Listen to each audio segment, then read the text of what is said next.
बिस्मिल्लाहिर्रहमानिर्रहीम। अस्सलामुअलैकुम। क्या हाल हैं बच्चों, कैसे हैं आप सब। मैं आपकी सिंधी की टीचर। चलते हैं हम अपने नेक्स्ट काम की जानिब। मज़मून सिंधी जमात पंहिंजी यूनिट पहिरियों हफ़्तो बियोन दिन पहिरियों। बच्चों, ये हमारा वीक 2 है, यानी हफ्ते का महीने का दूसरा हफ्ता है और हमारे सब्जेक्ट का पहला पीरियड है।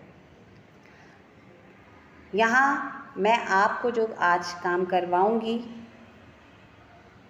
वो है नज़म धड़ी सगोरो।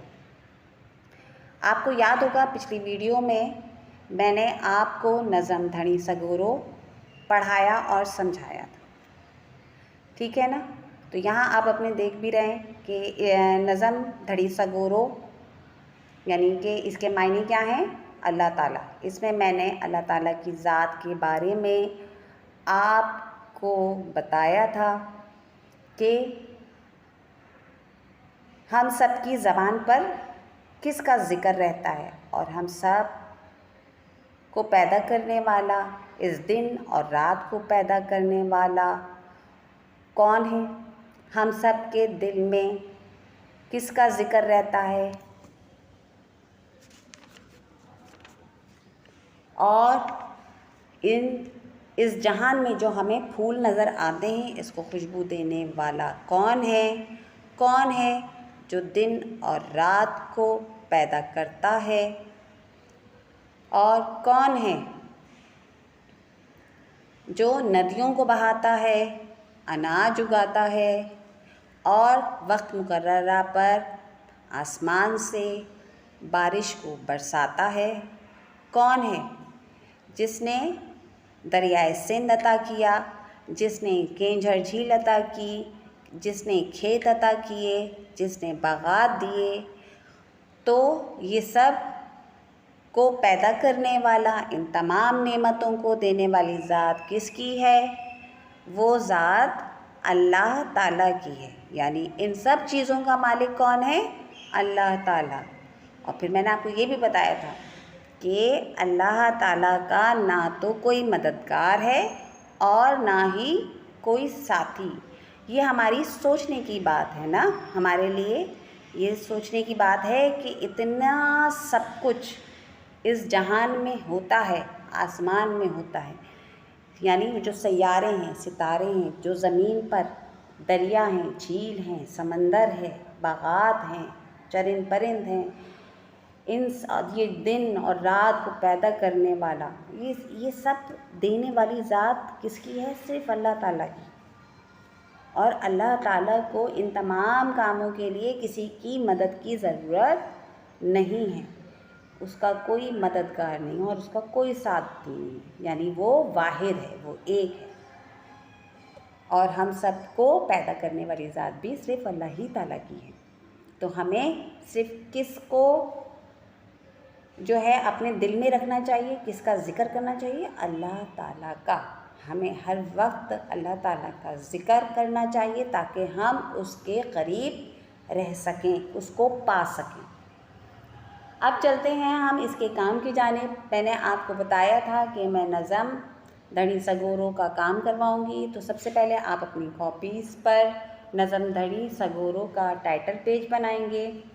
फिर आप अपनी कॉपीज़ पर लाइनिंग खींचेंगे। वहाँ हम क्या काम करवा रहे हैं, लफ्ज़ मायने। आप देख रहे हैं मैं स्क्रीन पर लिखती जा रही हूँ, आप भी इसी तरह से अपनी कॉपीज़ पे काम कीजिए। तो यहाँ सबसे पहले मैं लफ्ज़ मायने कर रही हूँ। तो यहाँ हमारे पास पहला लफ्ज़ आ रहा है दिन। इसके क्या मायने हैं, दिन। दूसरा लफ्ज़ हमारे पास क्या आ रहा है,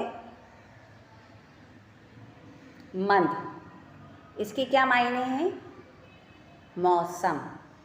मंद के क्या मायने हैं, मौसम। अब हमारे पास यहाँ तीसरा लफ्ज़ क्या है,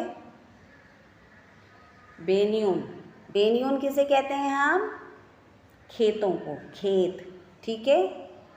नेक्स्ट हमारे पास लफ्ज़ है जग, जग के क्या मायने हैं? दुनिया, शाबाश।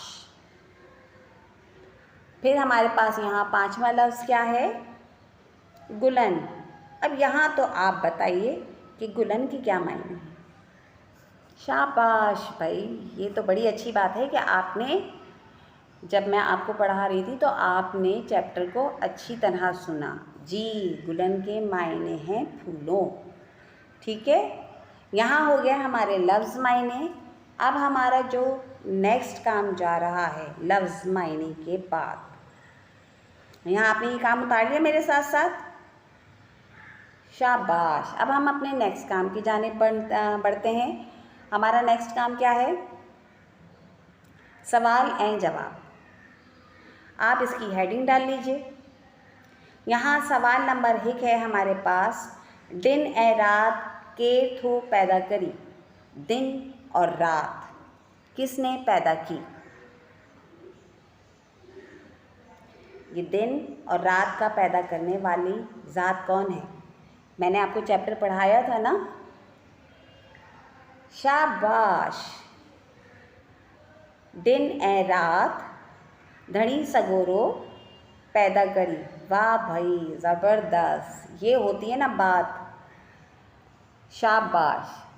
अब आप इसका जवाब भी लिख लीजिए। लिख लिया? चलते हैं हम अपनी नेक्स्ट स्लाइड की तरफ। हमारा नेक्स्ट सवाल है, गुलन की खुशबू के थो दिए। फूलों को खुशबू कौन देता है? यानी फूलों को खुशबू देने वाली ज़ात किसकी है? शाबाश। चलें जी, मेरे साथ लिखते भी जाइए। गुलन की खुशबू धड़ी सगोरो थो दिए।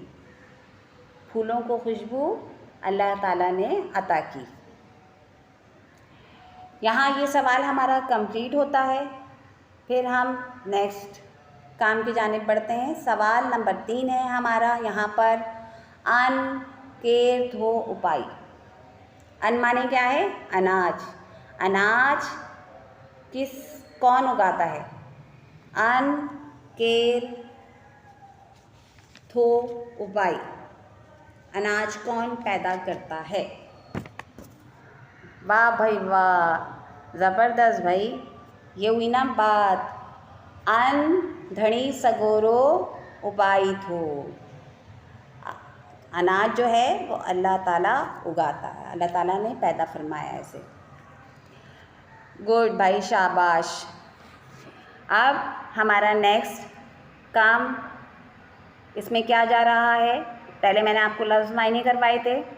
फिर यहाँ हमारे पास 3 अदद सवाल जवाब हैं जो मैंने आपको करवा दिए हैं। अब हमारे पास यहाँ नेक्स्ट काम जो जा रहा है वो है लफ्ज़ जुमला। तो आप लोग हेडिंग डाल लें लफ्ज़ जुमला की, और इस तरह से लाइनिंग भी खींच लें अपनी। फिर एक तरफ आप लिखें लफ्ज़ और दूसरी तरफ लिखें जुमला। यहाँ हमारे पास लफ्ज़ के अंदर पहला लफ्ज़ है मंद। आपको मैंने लफ्ज़ मायनों में भी ये करवाया था। मंद के क्या मायने हैं? मौसम। अब हम इससे मुताल्लिक जो है वो जुमला बनाएंगे। इससे मुताल्लिक जुमला क्या है? धनी सगोरो मंद ती बरसात वसाई थो। अल्लाह ताला बरसात के मौसम में बारिश करता है। ठीक है ना? दूसरा है हमारे पास जुमला। पहले लफ्ज़ लिखते हैं अन। अन की क्या मायने हैं? शाबाश, अनाज। अब इससे रिलेटेड हम जुमला बनाने जा रहे हैं। अन धनी सगोरो उगाई थो। अनाज जो है वो अल्लाह ताला पैदा करता है। यह हमारा दूसरा जुमला था जिसको हमने मुकम्मल किया। यकीनन आपने मेरे साथ साथ लिख लिया होगा। अब हम अपने तीसरे लफ्ज़ की जानिब पढ़ते हैं। तीसरा लफ्ज़ हमारे पास क्या है जुमले में? दिन। दिन की क्या मायने हैं? दिन। अब हम इसके जुमले को स्टार्ट करते हैं। लिखें, धनी सगोरो दिन ऐं रात पैदा करी। अल्लाह ताला ने दिन और रात को पैदा किया, यानी ये अल्लाह ताला ही की ज़ात है जो दिन और रात को पैदा करता है। यहाँ हमारा काम ख़त्म होता है। इस नज़म में इतना ही काम था, लफ्ज़ मायने, सवाल जवाब और लफ्ज़ जुमले। अब जब मैं आपसे नेक्स्ट वीडियो में मिलूँगी तब मैं आपको मिकात पहरियून के नेक्स्ट सबक को पढ़ाऊँगी, और वो सबक क्या है? सबक टेलीविज़न। उसे हम क्या करेंगे? मायने सा पढ़ण, यानी मैं आपको उसे पढ़ाऊँगी और समझाऊँगी। इंशाअल्लाह ताला आपसे नेक्स्ट वीडियो में दोबारा मुलाकात होगी। जब तक आप अपना ये काम मुकम्मल करके रखिए और इसे चेक करवाइए। दोबारा से मैं आपको ये बात नोट डाउन करवा दूँ कि काम को इंतहाई सफाई के साथ कीजिए, ठीक है? अपनी लिखाई पर ख़ास तवज्जो दीजिए। इंशाअल्लाह ताला आपसे नेक्स्ट वीडियो में इस सबक के साथ दोबारा मिलूँगी। जब तक के लिए आप अपना भी बहुत ख्याल रखें। इजाज़त दें। अल्लाह हाफ़िज़।